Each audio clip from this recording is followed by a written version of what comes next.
My name's Ian, this is Hubnut, and today we are driving something that is so Hubnut it almost hurts.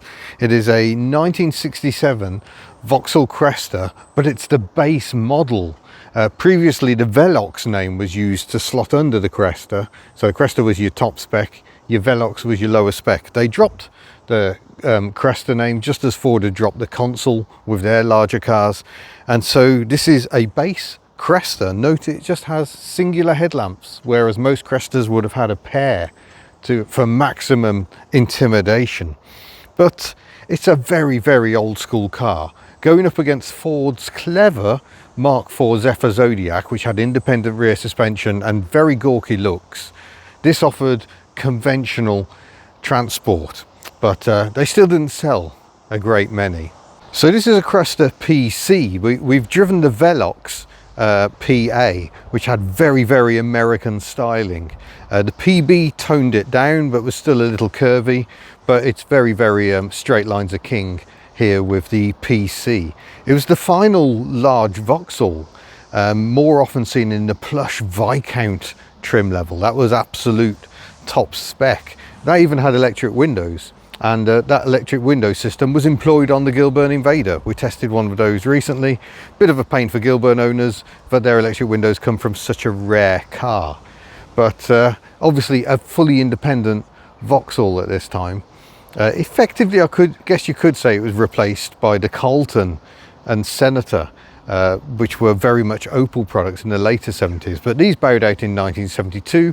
Coincidentally, the year that Ford launched the Granada, a much better large car, and sales of these just dwindled to nothing, and the model was killed off with no direct replacement at the time. But I'm intrigued to know what it's like to drive. I've never driven one of these. Is it going to be like a warmed over version of the PA Velox I've already driven, or is it going to offer something a bit new? Let's find out and take a closer look together. Now, for my money, I've never been a huge fan of the looks. They're just a bit too plain and dowdy for my liking, although we've got the hip kink here related to the FD Victor, and also I'm picking up Mark I Escort vibes there, which probably isn't what they were going for with their executive car. But there we go, we've got the Cresta logo, those singular headlamps, the indicator side lights in the bumper down here, and yeah, it's not a piece of design that leaps out and screams look at me. Certainly not the same way as the PA Cresta and Velox did with their mini Americana styling, but it's pleasant enough. It's not exactly gawky like the Mark IV Zephyr Zodiacs from Ford. They were very strange, with a huge long bonnet and a stumpy little tail. Here at least there's something still a bit transatlantic about the styling, but we have a fairly sizable old boot here, so it's pretty good capacity. Got a spare wheel just resting in here. I'm not sure bungee cords were the original method for stowing it. Maybe it lived down the side there. That looks a bit more appropriate, but yeah, a decent size, fairly high lip to get over, and look at that, twin tailpipes. Woi. Let's see what we got under the bonnet. Oh, it's a good size, but thankfully big beefy springs. This engine is pretty much the same engine that was in the PA Cresta and Velox. During the run of those 1950s cars, they did change to a over square version of the engine, so they did revise it, but then I think it's just grown in capacity up now to 3,294 cc from that 2.6. It's a very old school engine. It's overhead valve, it's all about the torque, and it produces maximum power, 140 brake horsepower at just 4,600 revs. It is a slogger. So that capacity is 201 cubic inches for the American market. But I love how you got completely mechanical throttle here. I'll bring you in for a closer look.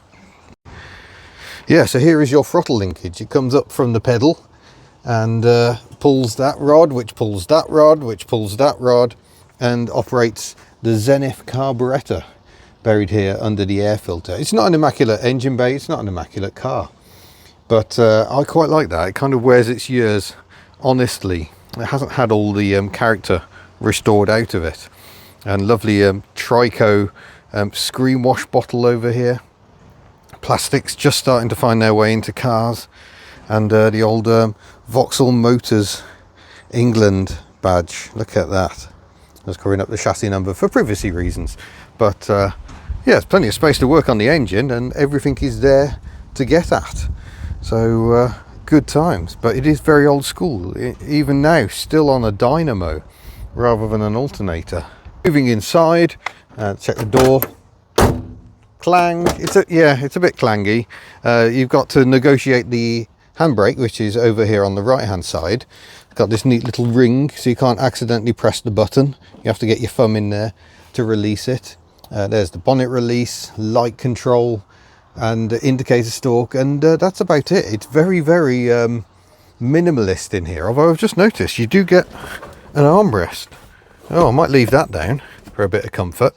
This one would have originally had a column gear change. Yeah, you'll note the lever is no longer fitted, and that's because someone has converted it to a 4-speed manual. I've done that very recently because my friend Jack Grover of Classics World drove this car not all that long ago, and it still had a column gear change, which he said was okay, but a lot of people just prefer 4 on the floor. It's a shame about the gear knob, but just run through the gears. Got first over there, we've got reverse over there, so you've got to be a bit careful. So first, second, third, fourth. No 5th gear, no overdrive, bizarrely. But someone has fitted a more modern stereo at some point. I kind of get it. You want the connectivity. I got a little ashtray there. We've got a glove box there. But it's very, very minimalist, isn't it? There's our wiper control. Presume that would have been a cigarette lighter at some point. But that's it. There really isn't anything else. It's very, very light on, well, everything really. I'll pop the ignition on and see if we get the indicator. Yeah, there we go. There's little indicator arrows. That is kind of minimalist world of the Cresta dashboard. But it's certainly nice and comfortable. Got the noisy clock is actually still working, so that's good. Interior light just above my head there. So it's a nice, comfortable place to sit. Plenty of room around the pedals. And I'll just talk through other gear options, because you could have a 3 or 4-speed manual. I don't know what this was originally. And you could also have the 2-speed power glide, but they did start using a General Motors European, the Strasbourg automatic gearbox 3-speed later in the production run of these. With a power glide, yeah, that could have been, it's more power sapping really, isn't it? And note we've got static seat belts. They're not inertia real. They are perfect period seat belts. They're quite annoying because you have to kind of adjust them every single time. But let's just go and have a quick peek in the rear. It looks accommodating enough as I slide in. Oh, watch my head on the grab handle there. Yeah, there's enough room. It's not loads of room, but it's enough. And again, another folding armrest in there. I'm not going to pull it out. It feels like it hasn't been out for a very long time. You'll notice there's some rather messy vinyl repairs here and there. It's a car that's had a life, and one of the issues is these cars have always historically had a pretty low value. People don't really want them. So it means it's very difficult to justify the expenditure. Redoing this vinyl interior completely would be a very expensive job, and you'd be very unlikely to see any financial benefit at all. If I flip the camera around, you get a lovely view out the front. So very nice. Let's get you strapped up and we'll go for a drive after the obligatory windscreen wiper test. Right, I've now got the seatbelt adjusted so it doesn't fall over off my shoulder, but now I'm kind of wedged into the seat. This is why inertia reel seatbelts were so much better. Gonna fire up the engine. There we go. I haven't found screen wash yet. Is that screen wash? That's meant to be a screen wash. So unfortunately, we haven't got any screen wash, but it looks like there would be a very slight triangle of doom, and maybe it'll rain and we can test the wipers, but in a way I kind of hope not. But big 6 is burbling away. Right hand handbrake.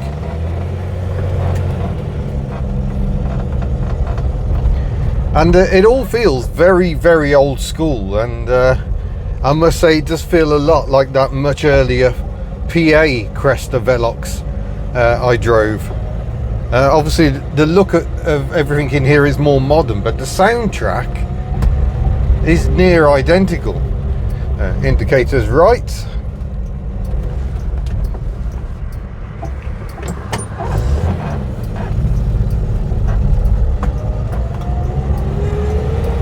And listen to that soundtrack.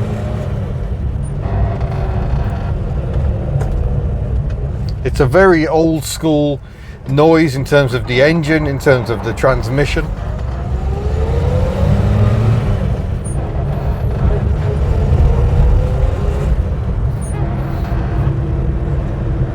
It just makes a lot of noise. And you think that was fine in the 1950s, but by the late 1960s into the early 70s, this feels a little too old-fashioned. Mind you, it does appear to be going down the road, unlike this bus that appears to have broken down, so perhaps I shouldn't complain too much. In terms of handling, it's a wallowy old barge, really. The steering is, I think it's recirculating ball, so it's a steering box, and it does feel a little vague and uncertain. But like I say, better than the Mark IV Zephyr Zodiac. And then when we get to national speed limit,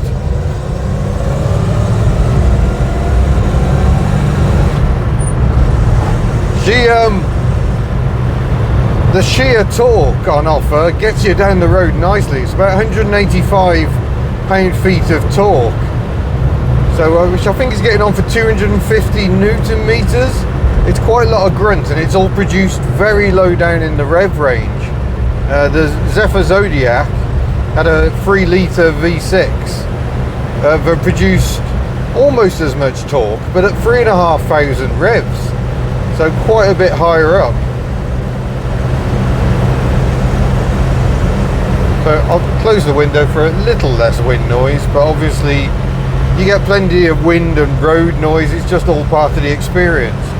And you'll notice how low the gearing is as well. We're doing an indicated 50 miles an hour, but I don't think that's recalibrated after the gearbox change. So it's actually doing close to 60 miles an hour.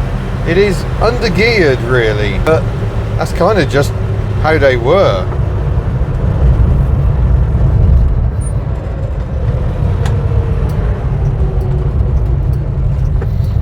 Yeah, very briefly go onto a dual carriageway, hopefully very briefly.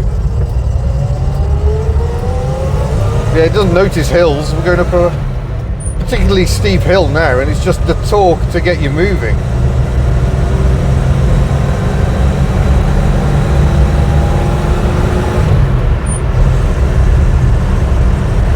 It's a good lusty sort of a noise, isn't it? But yeah, the biggest issue is it just doesn't feel like a car they were still trying to sell in 1970. Refinement is not of the highest order.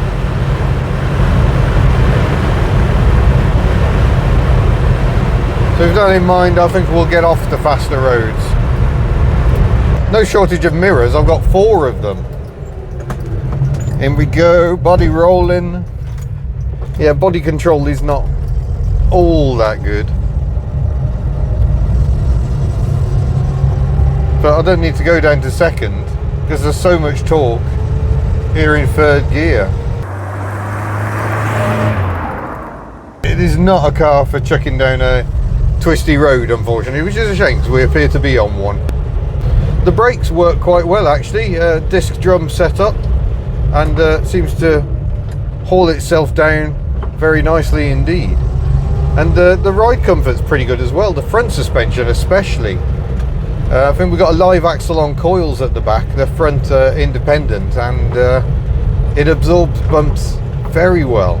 Those big pillow speed humps, you can kind of hit them square on with the front wheels and barely notice they're there at all. But overall, it reminds me of the Viva. The Viva had exactly the same problem, but it was just too much relying on what went before it and not moving the game on enough.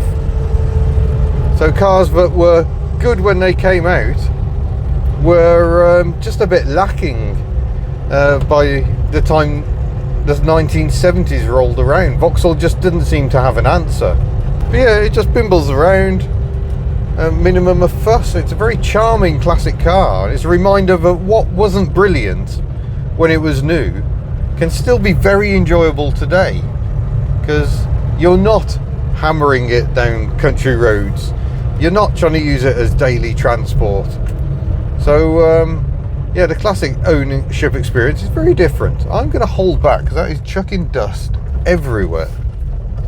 But by heck, this is a big old lump of car, isn't it? It's not really suited to Cornish lanes, I don't think. It feels absolutely enormous. But yeah, why? Thoroughly charming vehicle to drive. I think, had I bought this vehicle brand new, I think the sheer cacophony of noises might have been a little upsetting, given the standard of other cars of the time. But as a classic car today, I love the noises. Well, there we go. That is the Vauxhall PC Cresta here in Povo, very, very hubnut form. And it may be old-fashioned for when it was new, but by heck, it's still a lovely drive. The steering's a little heavy because it's unassisted, but it's just a joy to pilot along. That big six just burbling effortlessly along. Who needs a V8? Reminds me very much of the American Chevrolet six-cylinders, and there may be some shared heritage deep in there. Bedford, Vauxhall's truck division, was using the old stove bolt 6, so maybe that was in mind when they were developing this engine here. But yeah, it's a very jolly thing to drive. So thanks to Michael for letting me drive this lovely example, and thank you for watching. We shall see you in a future video. Farewell. Vauxhall.